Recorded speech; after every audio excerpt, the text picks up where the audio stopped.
Hi, my name's Stephen Crane. I'm the town manager, and I welcome you to the latest installment of Chairs and Chairs. Today, I am really pleased to have the chair of the Zoning Board of Appeals, or otherwise known as the ZBA, Dave Lavenburg. Dave, thanks for joining us. Welcome. And I'd like for you to just give us a little bit of your background, how long you've been on the ZBA, how long you've been chair. So my wife and I moved to Longmeadow in 1998, and after a while I certainly wanted to get involved a little bit with the town. And I remember I applied to the Capital Planning Commission and didn't get that spot. But later I took an interest in the Zoning Board of Appeals because it's very similar to what I do in the sense that the zoning board sits almost like a court of law, but on a more municipal level. So it seemed like a natural fit because as a lawyer and been practicing for over 27 years, it just seemed a natural extension of what I do, but also different in the sense that at the time I didn't do a lot of land use. So when I joined Steve, I think it was in 2005, and Phil Clark, as you may recall, was the chairman. And Phil was a real advocate for zoning and loved it, had a passion for it, and as Phil was moving out of town, he had suggested that I take over as chairman. So I think that was 2007. And I've been doing it ever since and love it. And thankfully, we've had a lot of great members, over the years. A lot of great members, some very talented people, and obviously people who are committed to the town. This is not a paying position. No. The inducement is to make this place a better town for everyone. And as Danny Plotkin, who sat on the board for years, used to say, provide some relief to the aggrieved, people that are trying to stay in their homes but need a little help because they need to do some construction, and I'm sure we'll get into that.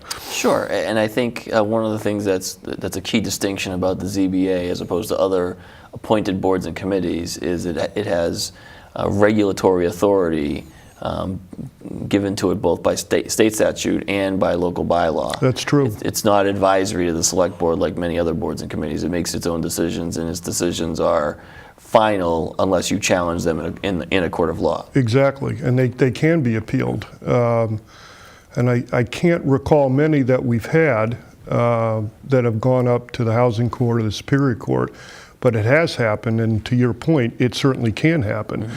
So we do act in many ways like a little mini court of law, and those decisions are appealable. And in fact, in one capacity that we actually serve as an appellate board. Mm-hmm. And it doesn't come up a lot, but if the zoning enforcement officer, who in Longmeadow is also our building inspector, mm-hmm. now it's Paul Healy, if he issues a decision where the zoning bylaws are implicated, for example, if someone had an issue with the way that someone's yard was being maintained, or perhaps they were running a business out of their house that wasn't permitted, perhaps a complaint would be made, Paul would do the investigation, and then issue a cease and desist order. Well, the family or the person that order is entered against has the right to come before the ZBA and appeal that mm-hmm. decision. So in that way, we're a little bit of an appellate board. So we review what the zoning enforcement officer did.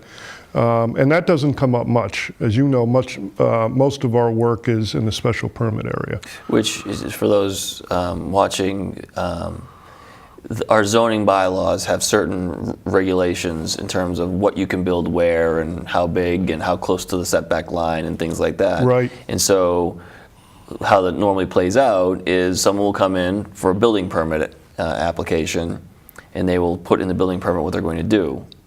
The building inspector reviews that, determines whether or not, in his view, it's compliant with the bylaws. Yep. And if in his view it is not, then that person can take it to the ZBA to get the ZBA to either issue a special permit or issue a variance, meaning a variance from the bylaws. So, exactly. And then there are other, and special permitting is an interesting thing because there are certain uses that are allowed in certain zones that can be done by special permit. And actually, I guess we probably should go back to step one, which is, the town has a zoning code, and it divides the town into certain areas largely based on use. I don't know if you want to talk about the zones we have, or... Yeah, it's not, from our standpoint, Steve, most of the stuff that comes into play are in those residential zones, and I think we have two. We don't get a lot in the professional zones. And as we discussed, a lot of those issues that do come before us are special permitting type issues. Based on uses. Yep, based on uses. And as I said, people, and anybody who's watching this that lives in town knows that we have many non-conforming lots, non-conforming homes, which means that if you were to look at those homes and those lots against today's regulations, they would be non-conforming. And I guess to be accurate, we should say pre-existing non-conforming, because, you know, my home, for example, on Maple Road is non-conforming because we move into a side yard setback. Our lot is also undersized, but it doesn't mean that I have to take my house down just because it doesn't comply with zoning. What it means is that if I want to do some construction on it, I'm going to have to come before the zoning board, and in that case I'd be recusing myself, but I'd ask for a special permit to do certain construction. And that's where we see most of our work, because there's a lot of families in town that live in undersized lots. We all know that. Long Meadow's very built out. And, you know, as their families grow or their kids get bigger, you know, they may need a bigger living room. Maybe they need a bigger kitchen. Maybe they want to build an addition.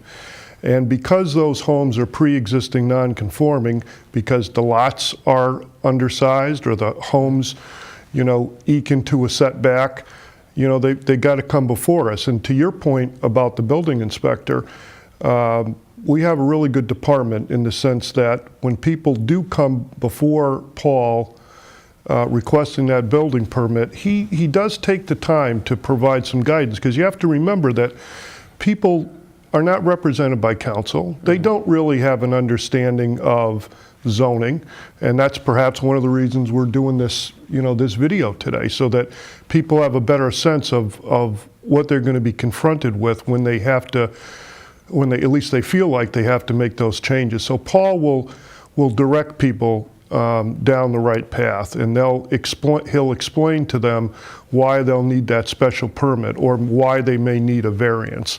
And he's instructive that way, and so are the people in his office. And we have a permitting handbook which includes our application.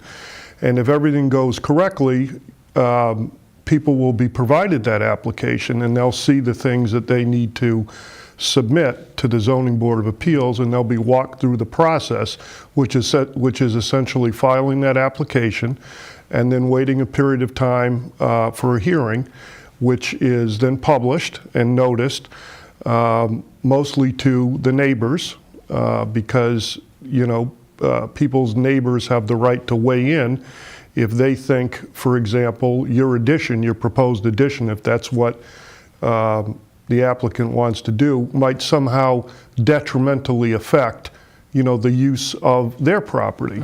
And it does happen. You know, we do have people come before the board that object to, you know, additions, or maybe they just come to make inquiry to make sure that they understand what that construction is involved with. And, you know, like other public hearings that we have in town, they're tape recorded. We use those recordings to create minutes. Those minutes are approved, they're posted, so that people know that there's a record being kept of the proceedings.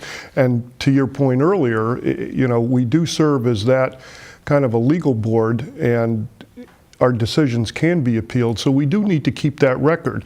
It's really not a willy-nilly thing. You know, we have certain standards, and we take evidence. I even have the right, if I choose, to swear in witnesses. I don't typically do that, but I have done that. You know, to make sure that that they understand that what they're saying to the board has to be the truth, the whole truth, and nothing but the truth. So, to go back to one previous key thing you said, pre-existing, just for those who may not understand, it means that the houses were built either before the zone, and I think in Long Meadow, before the zoning code even existed for the town, or before the zone was redefined in a way that would create that non-conformity. I think the zoning districts weren't established till fairly late in the game. Yeah, it could be that. My exposure has been that the zoning bylaw has evolved over time. So that, for example, my house, when it was constructed, we're using that as an example before, complied with the zoning bylaw that was in effect at that time. But that bylaw has since changed. And now my house would not conform to the existing bylaw, thus the legal term, I live in a pre-existing non-conforming home. So again, it doesn't mean I have to tear it down, but if I want to make some changes to it, I may have to go before the ZBA to get those approved. So to play that example, obviously not your house because you wouldn't be able to do that, but say my house. Say I lived in a pre-existing non-conforming home and it's a ranch, and the non-conformity is the lot is too small. Sure. And I want to add a second floor. How in the building inspector looks at it and says, in his view, I would be, as they say, increasing the non-conformity, or I'm surrounded by other ranches, or something like that. So I would end up at the ZBA. So talk me through how that would go. Yeah. So for example, when you do have an undersized lot, a lot of folks want to add. They want to put an addition on that may increase the footprint of the house. And that would require a special permit. And in large part, it's because what the proposed construction would do is reduce the open space in town. And it really would. It does reduce the open space in the lot, because open space to many people is a very important consideration. It deals with the look of the town. And zoning really does implicate that. And when bylaws are drafted or bylaws are changed, bylaws are evolved, it's based on, in many cases, not just how people should be able to use their property, but also as a town, how we want our town to look. And I don't want to get too far afield, but an example of that is our requirement that people don't build fences all the way up to street lines. You know, we don't have that in town. There's some examples, I'm sure, where there are, but those would be special cases. So that's an example of how things would look. So in your case, if you wanted to build that addition and it was going to take up more room in your lot, we would have to make a decision. And the decision, first of all, would be to identify that Steve Crane's house does in fact have pre-existing nonconformities. And as you identified, the primary one would be your lot size. And then we would have to make a determination, you know, based on your testimony and everyone in the neighborhood that chose to come to the hearing, that the addition that you propose would not be substantially more detrimental to the neighborhood. And that's a difficult standard, because in town, I could give you any number of examples where people have come before the board and said, hey, you know, this proposed construction is something that we don't want. And this is where I think one of the board's biggest challenges is. Because, to use your example, if there are a bunch of neighbors who show up, and they may be all good friends of yours, they may not have an axe to grind with you or your family, your kids, but they don't want you to build that addition because they don't like the concept that you're going to be eating into open space. So they come in, and they come in force, and there's 20 of them, and they all say that they don't want it. So now the board is confronted with this conflict, which is that this is your home, it's your castle, this is your family, you should be able to use the home the way you want. But at the same time, we have to take into consideration the feelings of all of your neighbors who are coming before the board and saying they don't want this. They don't want the look of it. So that's always a challenge for the board. How much weight do you give to what the neighbors want? And I can tell you that it's not dispositive. It's not dispositive, but it's always a consideration. So we have to balance those. And I think as the chairman, one of my challenges is always to make sure that everybody has their opportunity to be heard. That when they come in, if they've got a complaint, or if they want to support Steve Crane in his application, to use our example, that they're going to have the opportunity to do that. And you know, from going to town meeting, these things can take a while. People stand up, sometimes it's repetitive. You know, you got to try to keep people focused on the issues. But it is important, you know, in my capacity as chairman, that we give everybody a chance, you know, to be heard. Is there a particular decision in the past that was controversial that stands out in your mind, that where you basically went, the board went against the room? Yeah. And I can think of one that was very recent, and you're very familiar with it, and that was the case we had with Willie Ross. You know, it's a unique situation because there isn't a school in everybody's neighborhood. And this school, as you know, Steve, had some real issues. You know, they had antiquated buildings. They needed to do some build out. They needed to create more space. Their parking was abysmal. Cars were on the street that shouldn't have been on the street.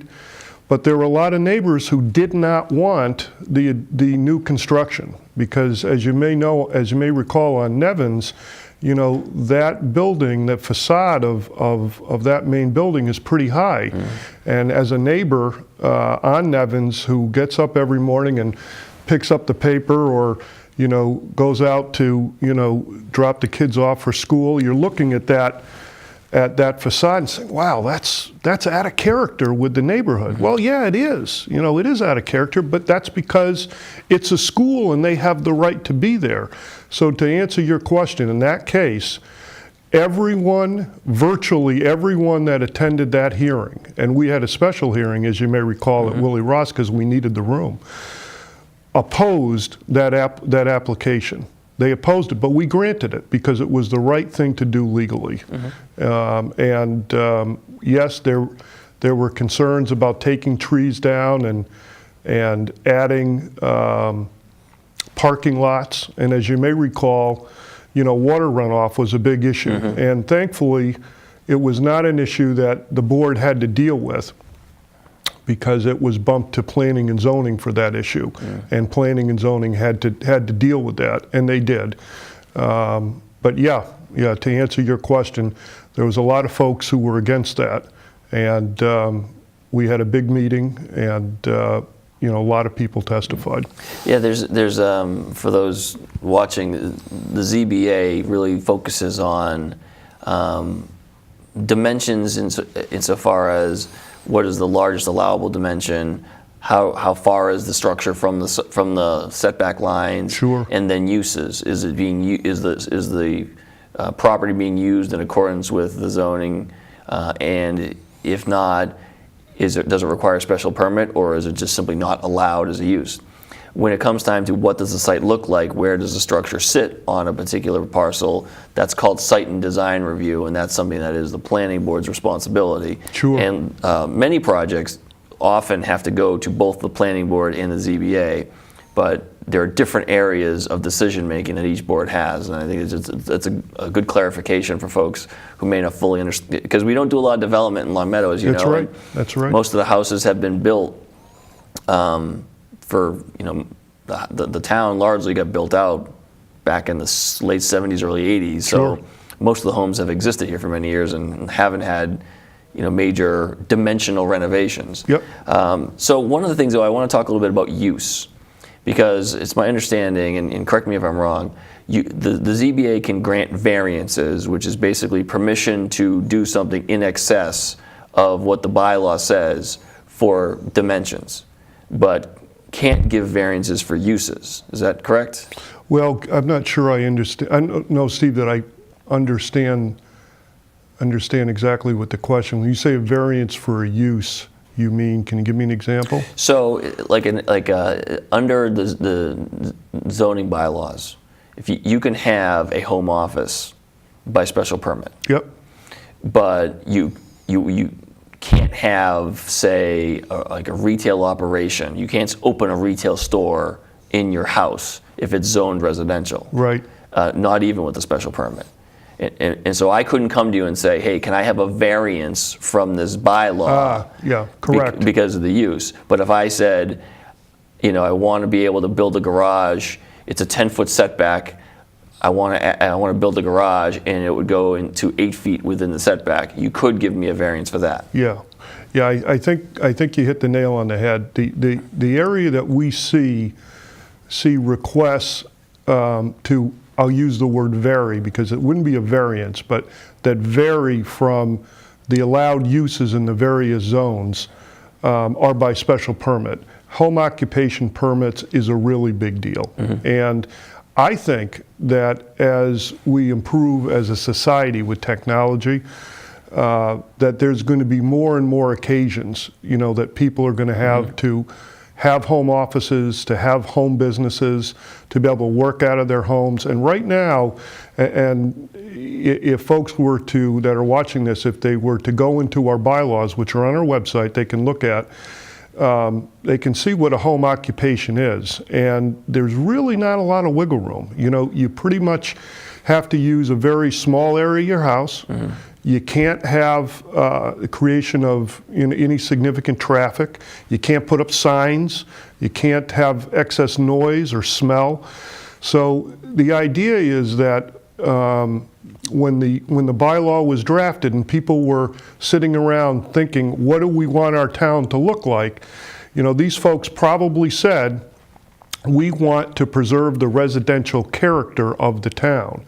So when they drafted the home occupation special permit, which would provide for a variance, if you will, in use, they wanted to make sure that it didn't look like someone was running a retail business, to use your words, on Maple Road or Converse Street or Laurel, that are residential areas. So we've had a few of those over the years. We've had a number of folks who want to run home occupations. Another example where a use might be changed is, and this is coming up more and more often, is where people want to have chickens and they want to put the chicken coop in their backyard. Well, that isn't otherwise permitted. And depending on where that house is and where that chicken coop will go, and perhaps the relationship that the applicant has with their neighbors can really drive the decision by the zoning board. Because with chickens, there's a possibility for noise, there's possibility for smell, and in some cases, the neighbors may be for it because they're getting a lot of fresh eggs. And we had that case. Yeah. But then we've had other cases, and there was an application on Nevins, and everybody knows that Nevins is not in the center of town, it's more on the outskirts, and it's near a wooded area, and chickens have the characteristic of attracting wildlife. And there was a fisher cat that was noted. And if you tell people in the area that a fisher cat is coming to visit the chickens, they're going to be afraid that the fisher cat may come visit their own pets that are out, at 7 or 8 o'clock at night. Let the dog out, he doesn't come back. And then all of a sudden, Spot doesn't come back, right, and we've got a problem. So it's another example of how we could vary a use. And again, I don't mean to say it's a variance because that's a legal term of art, but it is a way to vary the use a little bit. I think those two anecdotes really identify what is essential about the ZBA, and that is looking at each application on its own merits and looking really beyond the four corners of the application and mitigating factors. And I know from experience that the ZBA does really take into consideration things beyond the piece of paper that gets submitted, and I think that's a credit to the board. I guess and it's a challenge, Steve, if I could interrupt, because we do set precedent when we make these decisions, and we are very cognizant of people that will come before the board and say, well, I want that fence, or I want that chicken coop because, I drove down and saw the folks 6 blocks away that you had granted that special permit. So we've got to be careful that we can justify those decisions. Consistency is very important, and we go through that with really many of our enforcement departments. Sure. But you're absolutely right. And I think one of the things we try to do is look at areas of our zoning bylaws that create a level of subjectivity that is a challenge to be consistent with, or give more flexibility to a bylaw that may lead to decisions that really should be made but can't be because of the way the bylaw is written. Absolutely. So I guess, as you look ahead for zoning and land use in Long Meadow, and I'm sure you're familiar, we have a very high tax rate. What do you see from a zoning standpoint as kind of an essential thing for maintaining our property values? For maintaining our property values? Or quality of life. I mean, I think to me, and since you are in this role, Yep. I think you articulated at the beginning that maintaining the quality of life and the appearance of the community really is a direct connection to maintaining our property values. But is there something that's either in the zoning code that you think needs to stay, or that isn't in the zoning code that should be added, from your view, to help keep that going? Well, I'll tell you what, I think to give you another anecdote or another story to kind of illustrate the answer to my question is the battle that the town had over the Young Mansion. And remember, the issue there was a change of zone. Mm-hmm. And as part of our long-range plan, there has been suggestion that some of those larger homes on Long Meadow Street could be converted, as the Young Mansion is being converted, for professional office space. Now that creates a lot of concern mm-hmm. by people, because again, if the purpose of the bylaw and the vision for the town is to maintain the residential character and quality, can we reconcile that with the use of professional office space that may be a much more productive use of some of those larger homes that may fall into disrepair? Mm-hmm. So I don't know that there are many homes on Long Meadow Street that are falling into disrepair, but I think we do need to be open-minded. And I have a belief that Andrew Lamb and his partners are cognizant, and this is for the Young Mansion, of the desire by people in town to maintain that residential character,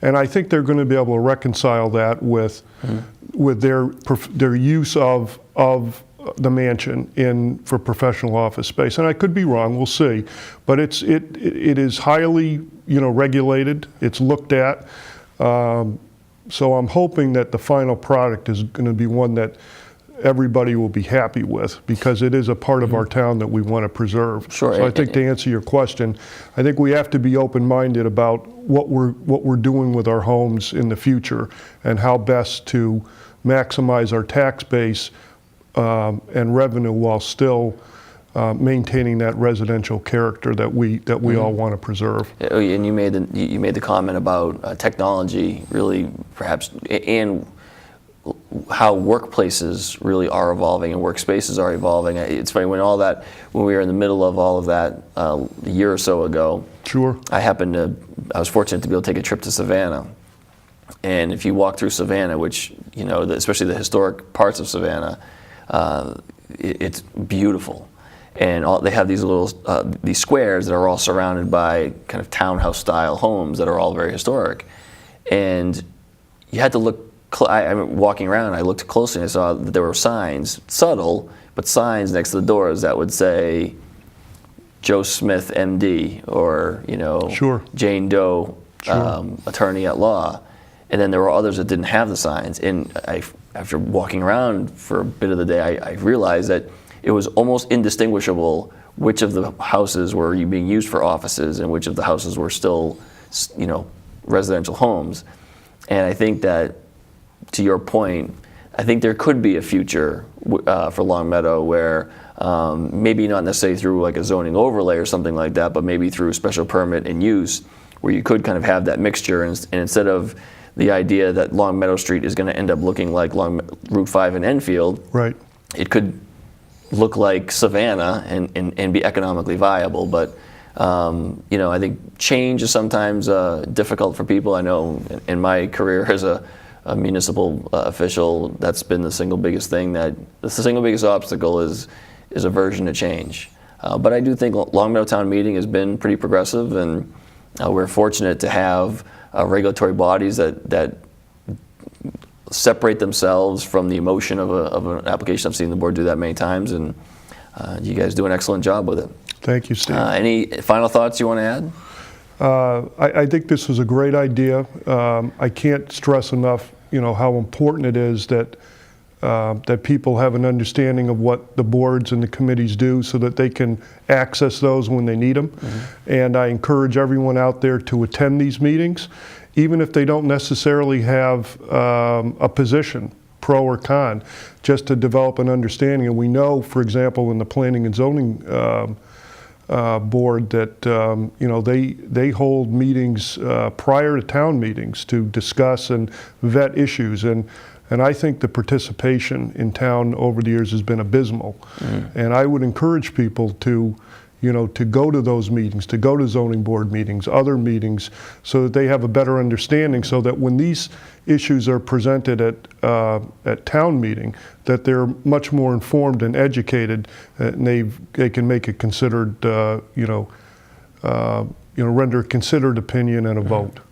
Zoning debates at town meeting can get confusing because very much so. You have this much space on the paper to explain a fairly complicated thing, and the rest of the many pages that comprise the rest of the zoning bylaws, people don't have the familiarity with that. But I will say, and largely with your help and other members of the ZBA, we have proposed and gotten approved some zoning bylaw changes that I think have helped, like I said, eliminate some ambiguity. And I think I counted last year. I think we were 8-0-1 Yep. on bylaw changes, with the one being withdrawn. But we're going to keep working at it and keep supporting the work of the ZBA. And on behalf of the town, I thank you very much for your service. Thank you very much, Steve. It's a pleasure.